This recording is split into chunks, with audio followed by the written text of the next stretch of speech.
I decided I was actually going to do the talking portion, mostly from inside of here. It's really windy out. It's like 15 to 25 mile an hour wind, just sustained. It's very, very windy. I've got this thing tied down, anchored down all the way around. And then on top of that, I've got a couple weights in here on the blind. It's really stable. You would not know that it is that windy out being inside. Surprisingly, this fabric, which is like a two-directional fabric on the inside and one-directional visibility on the outside, it actually really does a nice job of keeping the wind out.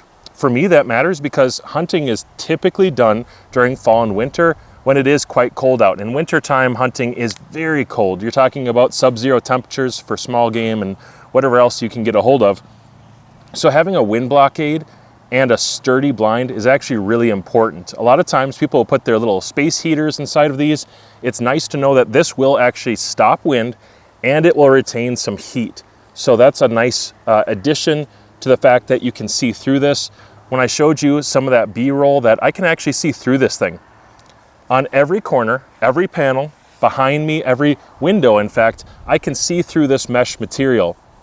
You can't, but my visibility is hardly restrained at all. It maybe darkens my image somewhat, but it's very easy to see through.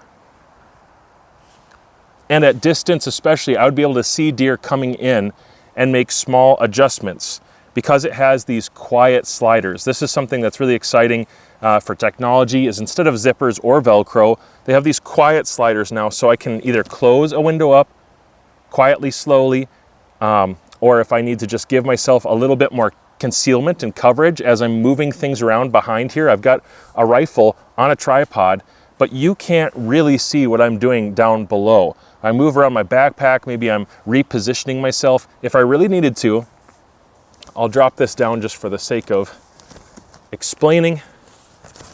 If I really needed to, and I thought it was time to make an adjustment as a deer is walking in or whatever it is I'm hunting, as long as I do my part to cover this up, you have no idea what's going on down below. You can't see me, but I can see you really well. It is not difficult. And actually just closing that window, it's amazing how well it keeps out the wind. It's a nice durable material. It did sprinkle as I was setting up today. And so as it was raining, this was able to keep that sprinkle off me. Nothing is wet inside. None of my materials got wet. Actually, the inside, the interior here, as I'm feeling it, it's not wet. So it shed the water off pretty efficiently. I don't think it's going to be completely waterproof, but it does seem to shed a passing sprinkle like that, no problem. I think snow load, it'll take a reasonable snow load, not a full, snow dump, but it's going to do a reasonable amount of snow without problem. I like the camo pattern. I think I'll probably come out to talk a little bit about this camo pattern and why this fits well in my area especially. When it comes to the camo pattern, this camo pattern has browns, gray, a real dark, not quite black, but almost looks black, some greens mixed in, oak leaves, maple leaves. This is exactly what you're going to find in Minnesota. I'm not saying that the deer are that smart or the squirrels can tell, but it does blend in really naturally. If you can tell behind me, just a little bit behind the camera, I do still have some greens on the trees until maybe 2 weeks from now, and then there'll still be pockets of green, especially with the buckthorn that doesn't turn fast enough. Then you have grays and browns and mild colors, a few yellows mixed in. It actually matches the real world conditions that I'm gonna hunt in right up until winter when everything goes white, and then this basically gets covered in white anyways.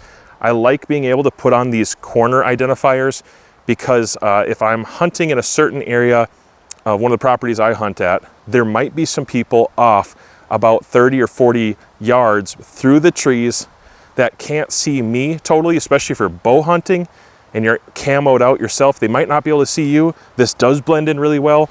And if you want there to be at least some sort of unique identifier to pick it out, this can be seen from a long, long ways away.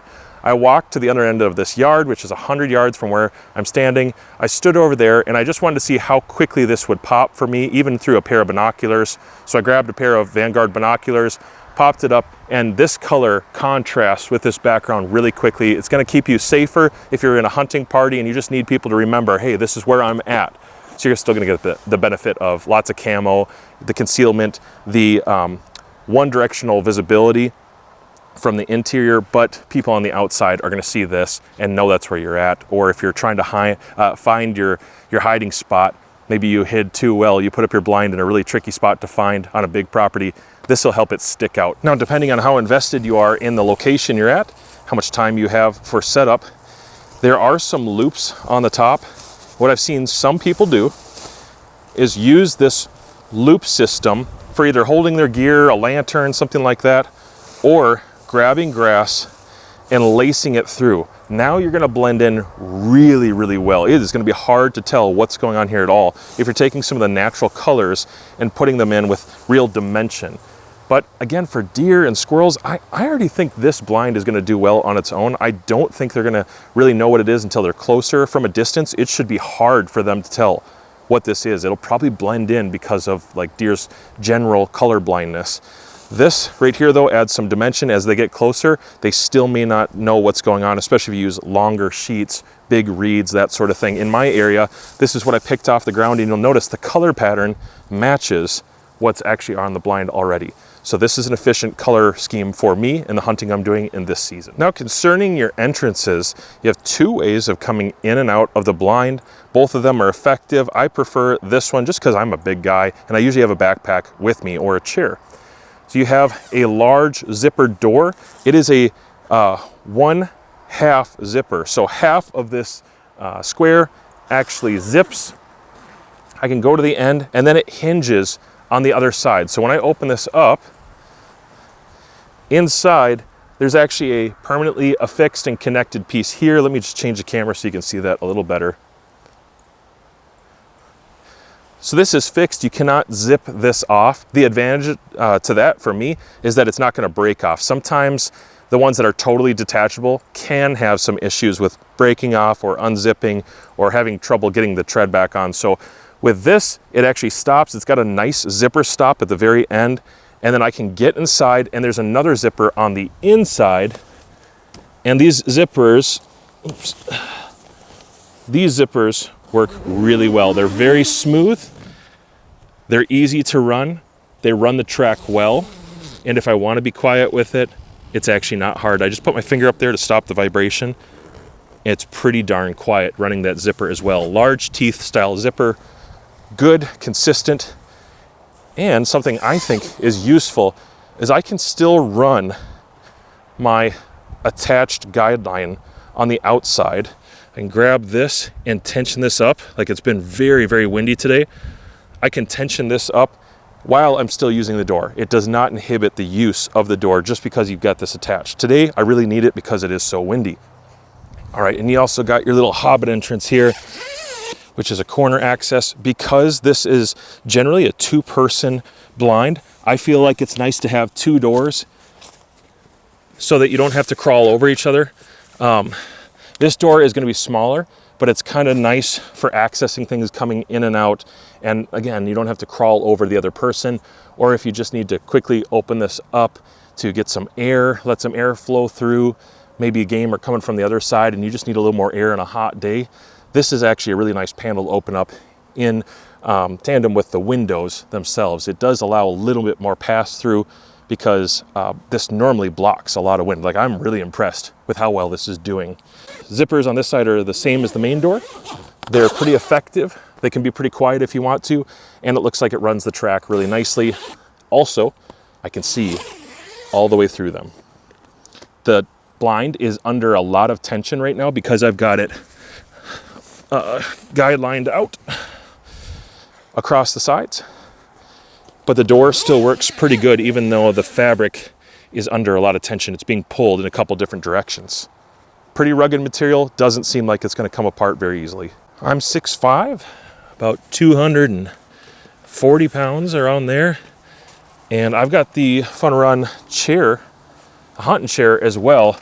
If you are hunting as a one-person, system, you don't have any buddies with you, I would say I've easily got enough room for myself, a full-size backpack, a full-size tripod, a full-size rifle, and I can hang a couple things from the roof up here if I wanted to. If I was going to leave this open for a couple days, I probably would hang a couple things from the roof, sometimes a little light, LED light, Bow and arrow wise, I've got room to stretch out. Look at this.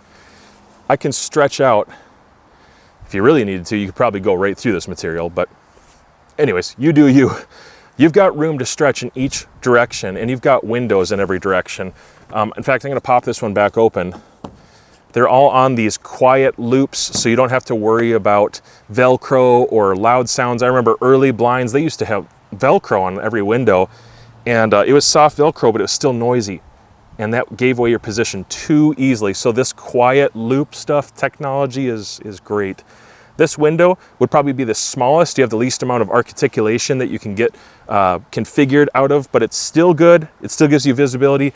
I would personally recommend you throw this window towards the direction you do not think anything is going to come from, and you can still open it up for wind. If you really needed to block wind, you could put this side towards the wind because it has a smaller window. It'll block more of that wind, as I said before. But I can still shoot out of here. I can still see, I can still glass, and maybe something's coming in from that direction, and then I'm going to shoot it from this side. I've got all the room I need to as a single person. If you're hunting with two, I would say you maybe would want to operate off of a smaller size tripod that doesn't have quite as much of a triangulation for the legs. Kind of have like a neck riser to it. Instead, it's actually what I'm filming on right now.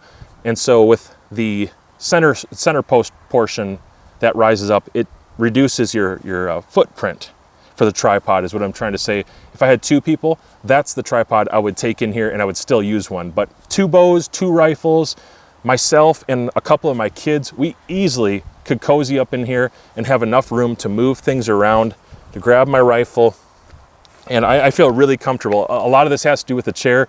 I've got another video about this chair by itself. It's a short video, but I really like the chair that they provided with this. It's the same camo pattern, and it makes it comfortable, cozy. I feel like I can rest in my blind and I'm not sitting uncomfortably. At the same time, this chair gives me the ability to address something from another angle. I take two tripods with me because I film and I hunt, and that's really important to me to be able to swivel and move around. I highly recommend a swivel chair in general, and I can recommend this one if you're looking at pairing it with something, because this has all the features that you're gonna need to get higher, lower, swivel, and be comfortable. It's even got arm lifters on it, which reduce my need for a rear support on the tripod because my elbow actually meets up to the chair. Yeah, well, that's pretty much it. I just wanted to give you a brief overview and recommend this. I do think it's great for one person. You can make it work with two people, but as a single person hunter, most of the time, unless I have a child in the blind with me who's kind of practicing or just helping me record, I can recommend this. I love the technology. The pass-through, see-through, one-sided bit there, and the double function of having a really nice camo pattern that matches my area, that's invaluable. And this is easy to transport. It's lightweight, it's very cost effective. These are not a cost prohibitive item. These are cost effective. They don't cost much money, and you get all the modern features with it, and reliability, some water shedding capability, high visibility corners, great zippers. There's just really not a downside to these blinds nowadays. They're so mobile and easy to move around with you. I'm gonna say go ahead and get one of these. I don't anticipate it would give you any trouble. Make sure that you secure it good and it's not gonna disappear on you. These will be prone to move around if they're not secured and anchored because they're very lightweight. It's one of the benefits.